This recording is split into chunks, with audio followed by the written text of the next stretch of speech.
As this reflects the history of this area on Fond du Lac, the Walnut Bridge reflects the history of Bronzeville. Art as history and more. Next on Black Nouveau.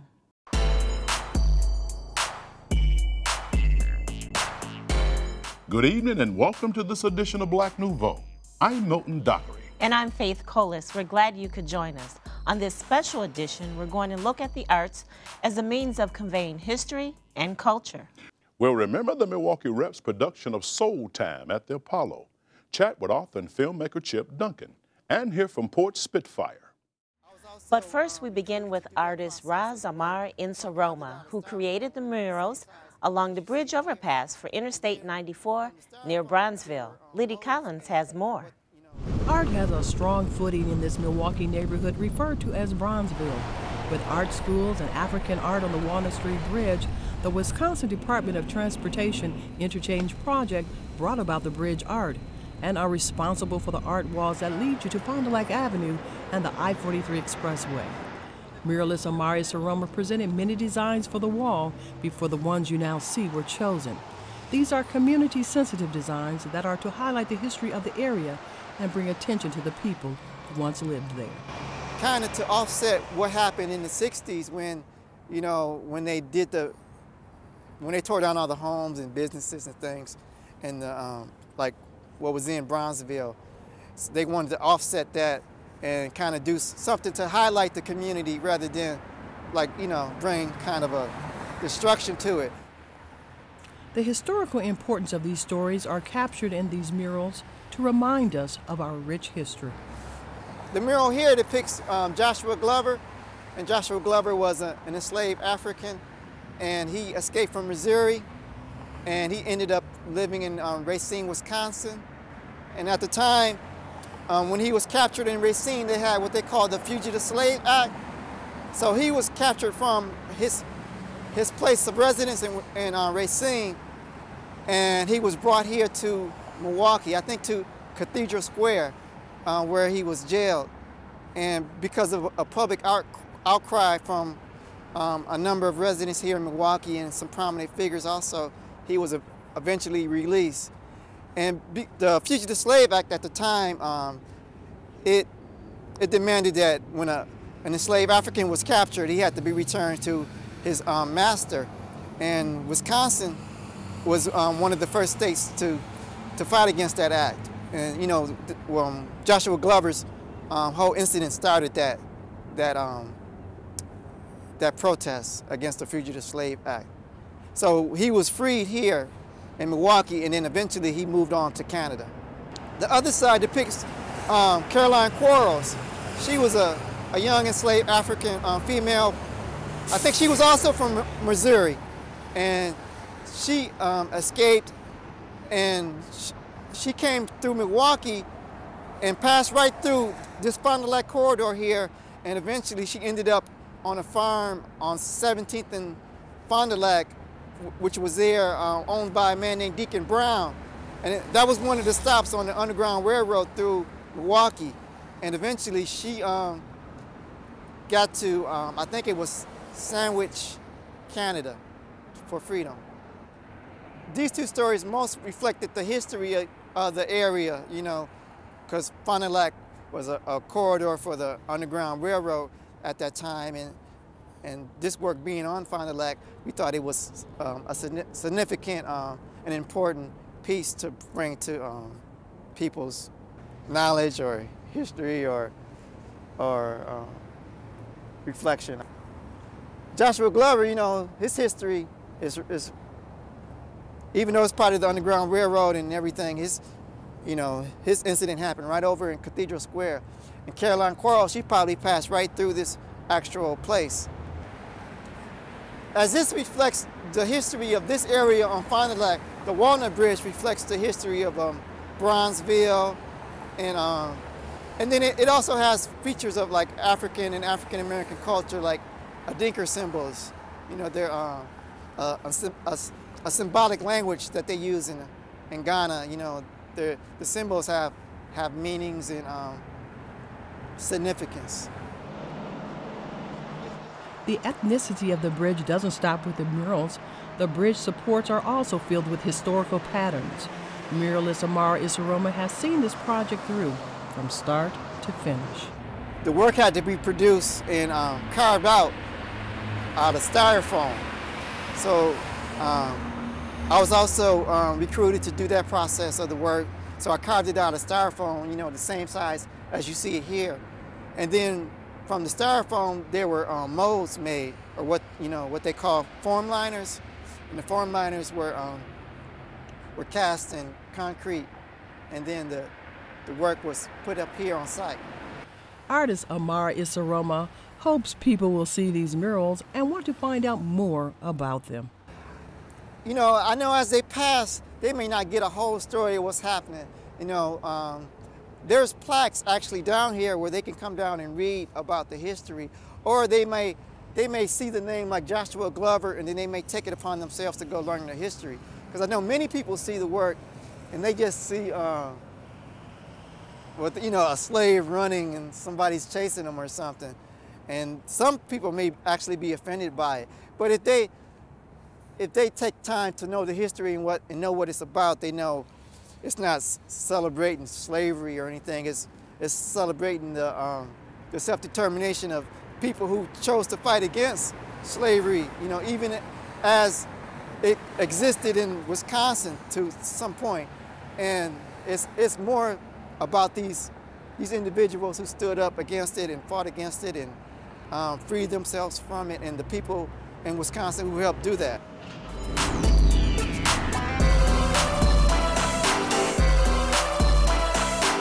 Chip Duncan is an award-winning filmmaker and photographer whose cameras have captured the faces of people in some of the most challenging places around the world, including Afghanistan, Pakistan, and Darfur. He joins us now on Black Nouveau.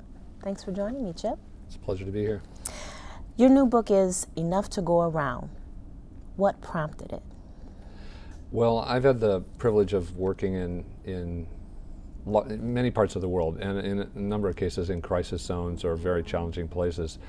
I was asked to document the work of an NGO, Save the Children, in Afghanistan in 2005, and then following that we did a mission with Relief International in 2006 in Pakistan, and then in 2008 in Darfur with Relief International. So what I found was that people kept asking me stories, and one particular friend of mine would take the time to actually look at my photos when I'd get back, and she was very moved by some of the images and said, "What are you doing with this?" And interestingly, in the first two countries, I'd written articles for the journal Sentinel. When I got back from Darfur, they weren't interested, and I thought, well, fine, I'll write a book. So I guess that's the answer, is I just decided to do it. Now, you're taking pictures of people of color all over the country. How does this tall, skinny white guy get a chance to take such intimate photographs of people? Well, I tend to be very patient on location. I work well with natural light, and so if I have a photographic specialty, it is natural light. I like working out of doors or indoors in natural light. So for starters, I'm not creating an environment where the subject would necessarily be intimidated. I also do something a lot of photographers internationally might not do, which is I don't change my attire. I don't try to hide the fact that I am a tall, skinny white guy, and a lot of times I'm in cultures where that sticks out. So I don't hide myself in the clothing I'm wearing. I'm a Westerner, I look Western. I tend to show my cameras right up front when I'm asking if I can take a picture. Oftentimes I find that a relationship can develop fairly quickly. And to a certain extent, it comes from patience. And I think sometimes it has to do with intention. I'm generally there for reasons that I consider good reasons, and not trying to take anything from anyone. What has this experience been like for you, traveling and taking photographs of people of color in these countries? Well, there's a chapter in the book called Facing Fear, Finding Hope. And I think that chapter really articulates what drives me, which is I tend to, if I feel fear, I ask myself why, and I try to make sure that I can discourage it, because most fear that I've faced in my lifetime has been irrational, not rational. And so I try and put whatever fear I might be experiencing around a place like Afghanistan or Pakistan, I try and put that behind me.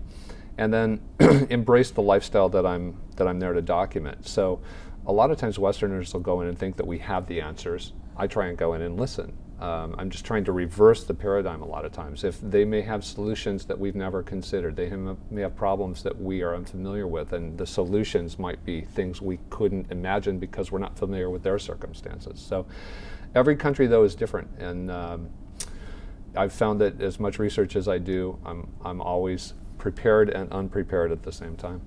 You're taking pictures of people's faces, up close and personal, versus places or things to tell your story. Why is that? You know, as a videographer doing documentary work, which is that's the bulk of my career, I found that when I have a motion picture camera in my hand, I'm pretty good at shooting places and capturing the natural world in it, whether there's people there or not. So I've filmed ruins and temples and churches and synagogues and mosques all over the world. But what I've found that I'm enjoying about still photography is the one-on-one. And in video, a lot of times in a documentary, we don't make eye contact with the camera. In fact, we'll edit around a subject who's making eye contact with the camera, where in stills, what I've been enjoying is the process of looking directly into the eyes of the subject. And I find that once the comfort level is there, that it expresses a lot more intimacy. And to a certain extent, I'm looking for beauty. I'm looking for hope. I mean, I don't think it's good for us to be in a position where we're willing to bomb a place or attack a place without understanding the nature of the people that live there and who they are, and putting a human face on them. So I think when you see the cover of the book, for example, that's a woman who was photographed in a clinic, a small medical clinic in a refugee camp in Darfur. So when you think of the genocide, this is who the genocide is being perpetrated against. So, and it doesn't matter which picture you're looking at, they all have a story, and oftentimes a tragic story, but there's still people who, first of all, they're people, we should help them, and then in addition, they're people whose stories matter. And a lot of times we just see the negative side. We see the bombed out piece of artillery or the burned torso or something, and I want to put a human face on it, so we start to think differently about these places. How can our viewers get a copy of Enough to Go Around? Well, the book's available. I mean, you could go all the way from our website at duncanentertainment.com to Amazon, but I would hope that people would support a local bookstore here in Milwaukee, preferably an independent bookstore, but any bookstore. And if it's not sitting there when you walk in, just order it. They'll be able to track it down for you. Thank you for joining us, Chip. It's been my pleasure. Thank you. You're welcome.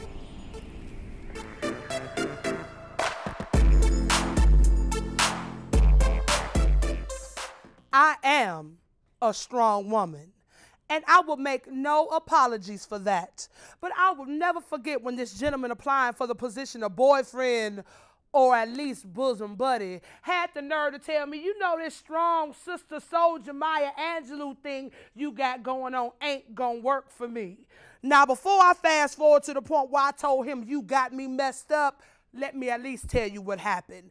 After numerous requests, I'm talking just shy of begging, I finally gave in. He had the nerve to come 3 hours late for a dinner engagement and then act wounded when I didn't let him in. Now, the fact that I had gone on with my evening and now had company was none of his business. So I stepped into the hallway, I adjusted my robe, and I looked at him.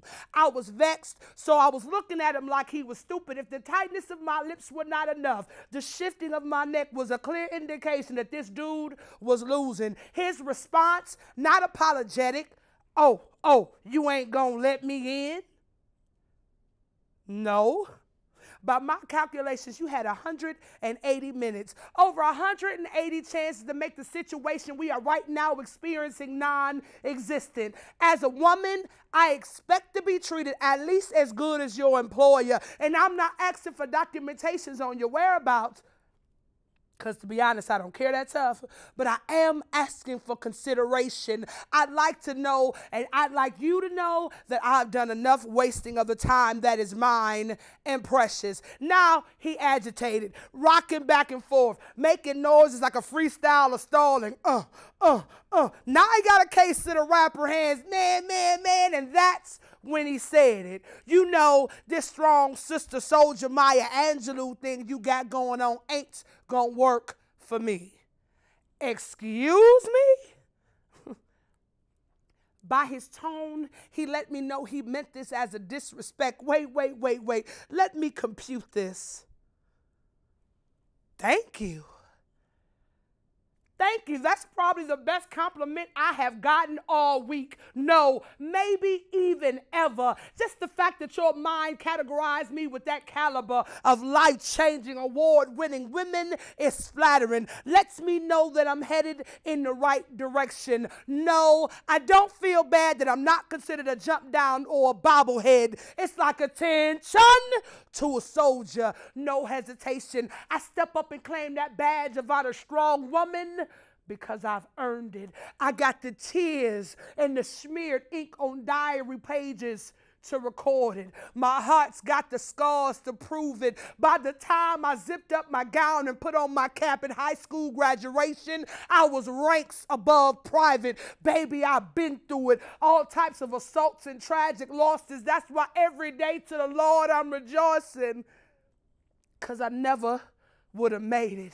Yeah, I'm that kind of strong. Let me tell you something. I am a single mother with very little aid or assistance. Rent, I pay it. I take out my own garbage. If something goes bump in the night, I'm the one that gets up for investigation, knowing that my life is on the line. But for my son, that's fine, because if it's a problem, I'm going to be a big part of the solution. Your statement lets me know that you ain't got the wingspan for covering me. Baby, I'm an eagle, and I don't think you fly like me. And I was glad he was stunned and didn't say nothing, because he was about to bring the Miss Sophia right up out of me. Fine with me. And by the way, I'm good. I am good with you not calling me. Matter of fact, you don't even have to trouble yourself with speaking the next time our paths meet. You can trust the temperature of my shoulders will be frost. Boo-boo, you can do like my weight and get lost. I'm army strong and I ain't never gone. So if you ever think you can make me feel bad about who I am, after how hard I have worked and how far I have come, then you got me messed up. Spitfire, strong woman. Tell me about that piece. What inspired you to write that? That's actually from a true story. A gentleman really told me that this strong sister thing wasn't going to work for him. And I was amazed that he said it, but after I really computed it, it was a compliment. Right, the comparison to Maya Angelou and all of these sister soldier types. And how did you, now, I mean, I know what you said in the poem, right? But I also know that we can't fit everything that we actually said in the poem. So are there some things that you actually wanted to say that you didn't get a chance, maybe didn't make it into the editing process? Well, it is not PBS friendly, what I want to say. And my mother's probably watching, so I don't want her to be upset with her baby. I understand. But I definitely let him know that, you know, you don't have to call me anymore, and I'm cool with that. Right. And I found it very disrespectful. I should not have to feel bad that I'm strong. I shouldn't have to feel slighted because I am independent. Not that, you know, I want my husband to be the head of the household and all that good stuff, but until he comes, I have to do what I have to do. Exactly, yeah, exactly. So now, how long have you been performing on the scene? Because I know you, but I'm not sure everybody here knows you. So I just want to be like, this is Spitfire and y'all should know and everything is great. But yeah, they don't know. So how long have you been out? I've been doing this about 8 years. And I started the Mecca with Dasha Kelly. Right. And one day I just read and I realized that my work impacted somebody else. And I actually shared with a lady at my job before I ever hit a stage. And she broke down crying, and the piece I read to her was about domestic violence. And she said, one of the lines in your poem is exactly how I felt. And I wrote, I got the mind to leave, but not the strength to walk away. And that was like one of the moments when I realized maybe this isn't just for me. Maybe I should be sharing this with somebody else to make a difference. And that's what I like to do now. All right, yeah. Okay. And now are you performing regularly within the city? I am. Every third Sunday I'm at Nostalgia 2. and we do a comedy show with Ashe Entertainment, Rip the Mic. I am doing a set at 311, a poetry open mic set at 311 on Saturday evening, so you can come out, have dinner. What time? We're going to start about 7. We'll have a dinner at time, and then the show roll by 8.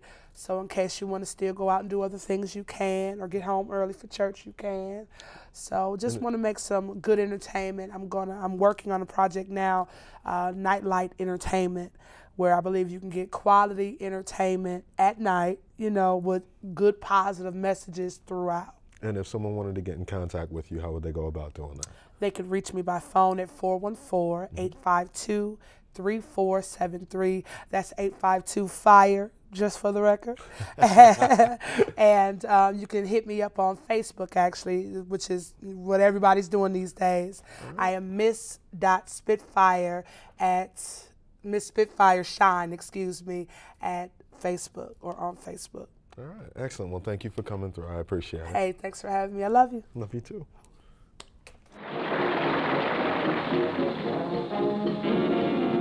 During its 75-year history, the Apollo Theater has hosted generations of the best talent in the world. The Milwaukee Rep's new production of Soul Time at the Apollo is a tribute to the singers, the dancers, and the comedians who have graced its boards. Miss Mabley, the only thing an old woman like you can do is bring me a note from a young woman. Well, that's all right, sugar, because a woman's a woman until the day she dies. But a man's only a man as long as he can. See? Soul Time at the Apollo takes place in the basement of the legendary Apollo Theater, and it's a journey seen through the mind's eye of this older character by the name of Soul Time, who spent his whole life in the basement watching all of these extraordinary acts from the early 30s through present day come through this venue. Ramsey has written and directed 4 productions at the Rep. The talented cast is small, and all are working at the Rep for the first time. Yeah, baby, work out. Come on and work out. Yeah, baby, work out. Shall we turn the joint out? Soul Time, I play Soul Time, and he is important because he embodies all the spiritual energy, all the performance energy of the Apollo Theater. He knows everybody and everything that's happened since before it was the Apollo Theater. And we go on this journey with him as he goes through the different styles of music and the different characters and performers that he's come in contact with. And you see a part of him in this journey too. We're dancing in the street. We're dancing in the street. Dancing in the street. We're dancing in the street. Dancing in the street. Dancing in the street. Dancing in the street. My character's name is Songbird, and she is the embodiment of at least 9 different women within this one piece. So I portray Moms Mabley at one point, Susie of Butterbeans and Susie, Lena Horne, Billie Holiday, Ella Fitzgerald. Yeah, it stretches Big Mama Thornton. It runs the gamut. Yeah, it's a challenge. I'm enjoying it, but none of these women characters I've ever played before. So, but I'm really excited because they were all so wonderful and so great and all so very different and vast. So it's definitely a challenge, but I am really enjoying it. But all of them have very different journeys, very different stories. As the stage musician, Monica Dillon is the least seen cast member. You can see her tucked away in the corner there. But she's also the musical director for the show. For me, the most challenging experience with the show is probably the pace. I'm kind of coming from a world where I do a lot of songwriting, a lot of singer-songwriter gigs. So the pace of learning the material, learning the music, it's day in, day out. It's been challenging. It's stretched me. It's caused me to grow and challenge myself. So it's been a great thing, actually. Ladies and gentlemen, welcome to Soul Time's Amateur Night at the Apollo, where tonight we are paying tribute and where we will discover a new star. and it may be you. And all are aware of the Apollo's unique place in world culture.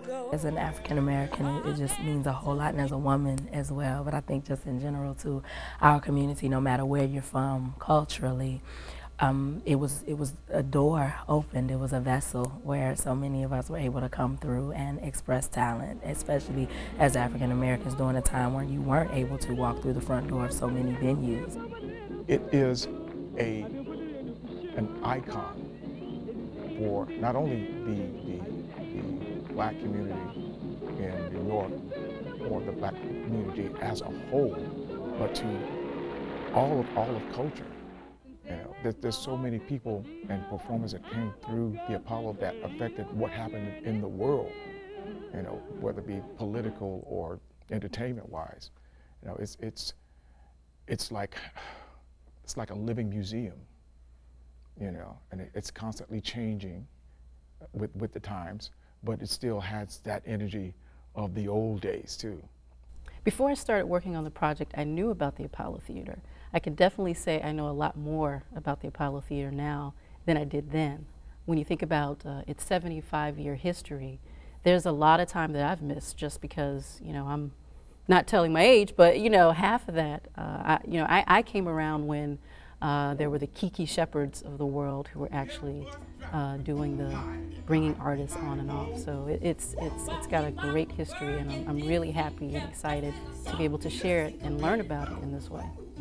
Richard Pryor and Mudbone, a comical M16, and Flip Wilson dressed it up. He dressed it up. Woo! It's Gerald D. And that wraps up this special edition of Black Nouveau. Remember, in the coming week, do something to expand your world. Good night. Good night, and thanks for watching.